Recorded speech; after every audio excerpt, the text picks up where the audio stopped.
Hey, how you doing? This is Kim Reads Urantia.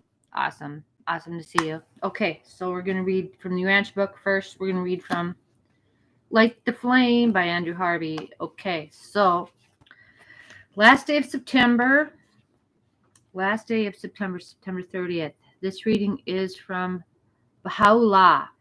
I used to be a Baha'i. I tried Baha'i, and it was okay. There's some things, Baha'u'llah is good, you know. In the end, it wasn't quite where I was at, you know. It was okay. I'm not gonna, get into why I decided that wasn't for me, because I don't wanna insult any Baha'is out there. Love you, sure. Anyway, Baha'u'llah, okay, prophet of God here. Okay, make my calamity, Lord, my providence. Outwardly, it is fire and vengeance. Help me see inwardly, it is light and mercy. Okay, so that's turning the calamity, the tragedy that besets our lives into great lessons. So that's make that calamity my providence. So that is our lessons. That's what's helping me grow spiritually, and it's hard to grow, to go through that. But geez, the alternative is that we stay little. We don't grow spiritually. We don't mature. So this is totally what I'm about. I mean, this is foundational. Outwardly, it's like I'm angry. It's fire and vengeance. I have to restore myself to the former state of how I was before. But you have to let that go. That ain't happening. That ain't happening. For better, for worse, you changed. You change. Yep. Can't go back to being a baby. So you have to accommodate that new reality, and the harsher that reality, the greater the lessons, the greater the self-discipline, the greater the growth. If you survive it, but you have to. All you gotta do is choose to survive it, and they're with you. They're with you all the way. They'll help you survive it. So whatever you're going through, keep praying. God is with you. And when you emerge from that end of that tunnel, you're going to be a transformed being. You trust that. And someday you'll have it in you to be grateful for your times of trial. There you go. All right. Here we go. We're doing paper 20, The Paradise Sons of God. This is about the bestowal missions of the magisterial sons. Well, and bestowal of the paradise sons of God. And the word bestowal, of course, means being born into this world, not just materializing in this world as an adult. Usually it's a male, I think, someday we're going to fix it so that we can have a female bestowal. I mean, why not? Everybody's part male, part female anyway. You've got masculine yin and yang and stuff. So, it's like, okay, let's fix all that stuff and put it in a female body. They're not allowed to have children, though. The main female thing is having children. So because then they'll get attached to the world. And that's probably why too.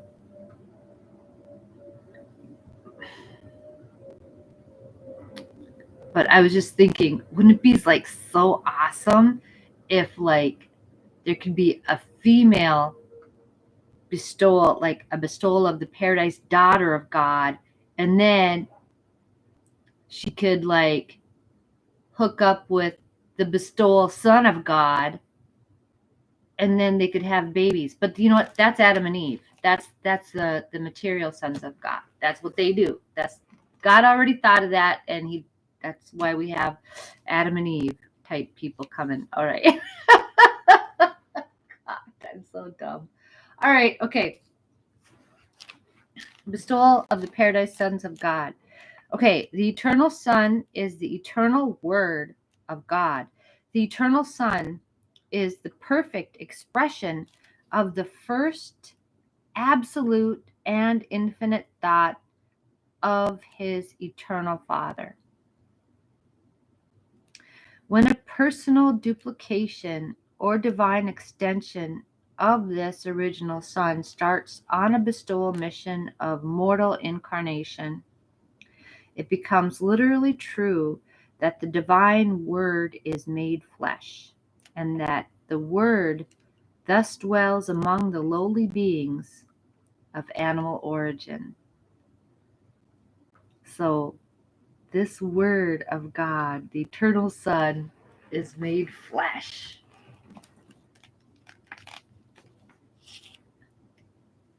The Word of God is made flesh. Okay, so I'm thinking of God spoke a word. Aho! Okay, I just watched a Native American video. Okay, right. Aho! So I'm thinking of that word, that sound vibrations, fleshing out, and becoming a person.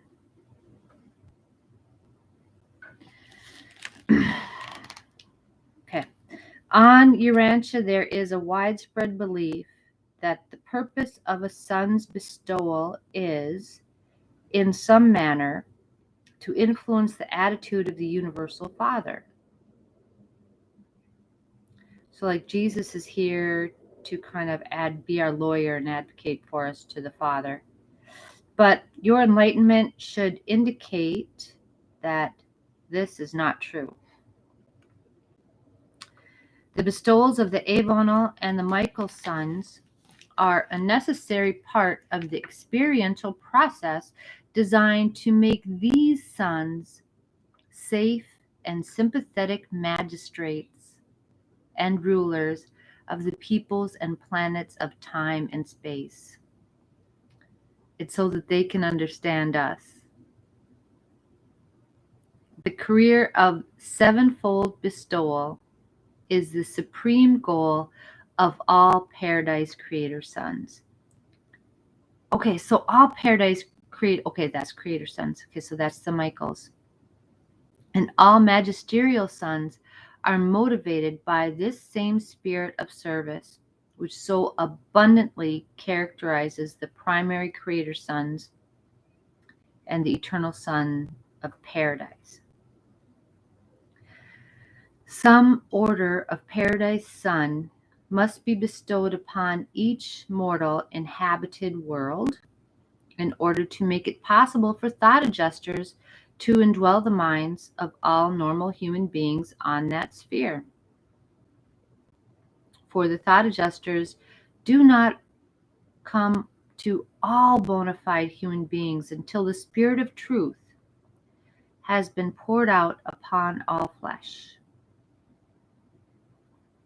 And the sending of the Spirit of truth is dependent upon the return to universe headquarters of a paradise son who has successfully executed a mission of mortal bestowal upon an evolving world.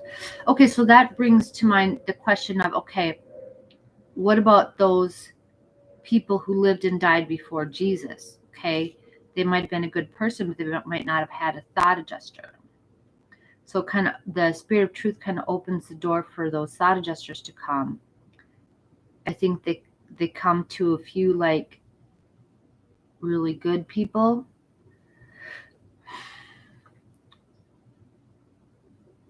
So, but if that person, well, and I think they can be bestowed posthumously. Why not? I mean, if you're a sleeping survivor. Well, and I think this is where the reincarnation comes in of the sleeping survivors. I think the sleeping survivors reincarnate. I think they're walking around. They don't know they're spiritual. They don't really doing their thing, and they just reincarnate again. I think that's where that goes. That's the sleeping survivors. So I think that's kind of like an automatic process.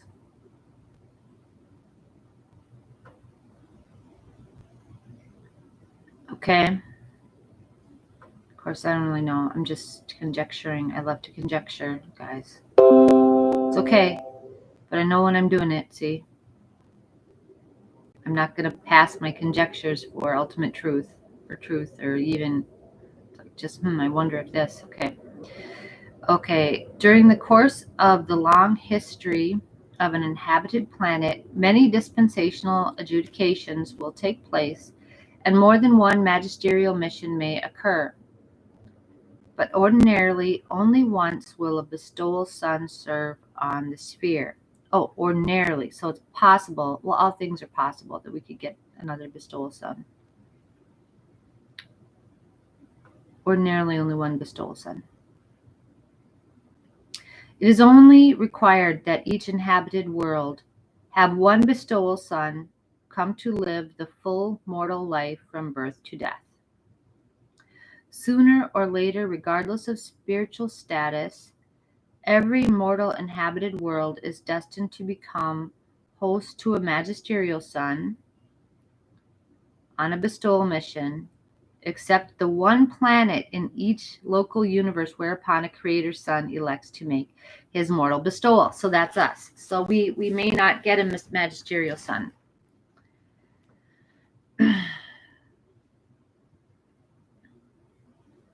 Okay, understanding more about the bestowal suns, you discern why so much interest attaches to Urantia in the history of Nebadon.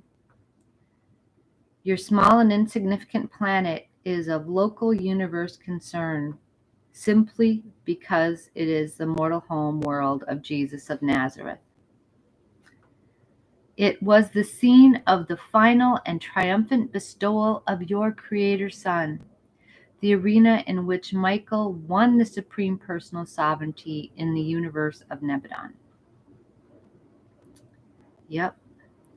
At the headquarters of his local universe, a Creator Son, especially after the completion of his own mortal bestowal, spends much of his time in counseling and instructing the College of Associate Sons, the magisterial sons and others.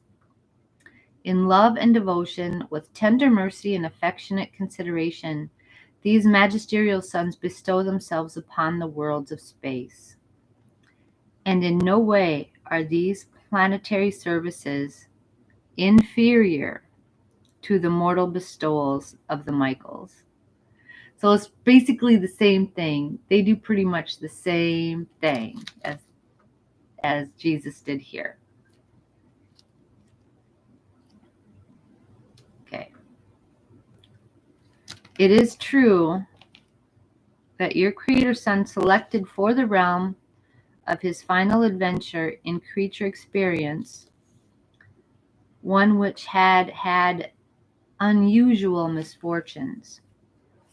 But no planet could ever be in such a condition that it would require the bestowal of a Creator Son to effect its spiritual rehabilitation.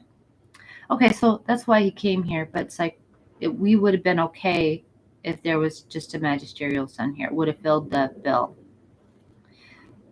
Any son of the bestowal group would have equally sufficed, for in all their work on the worlds of a local universe, the magisterial sons are just as divinely effective and all wise as would have been their paradise brother, the Creator Son.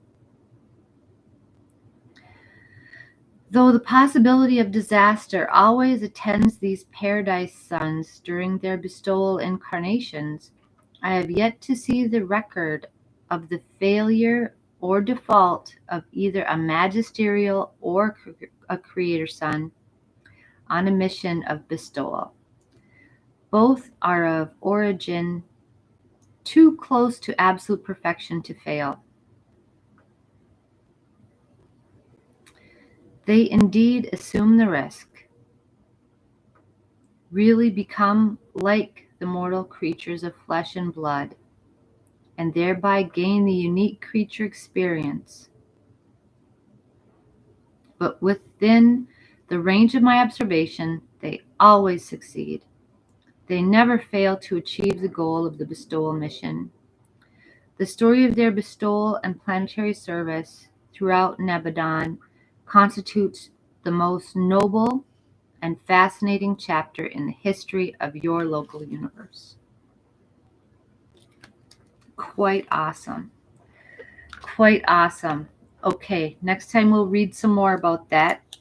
We'll read part 6, the section 6, the mortal bestowal careers. All right. We're going to leave it there. Thank you very much. We'll see you next time. Have a really great day. Bye.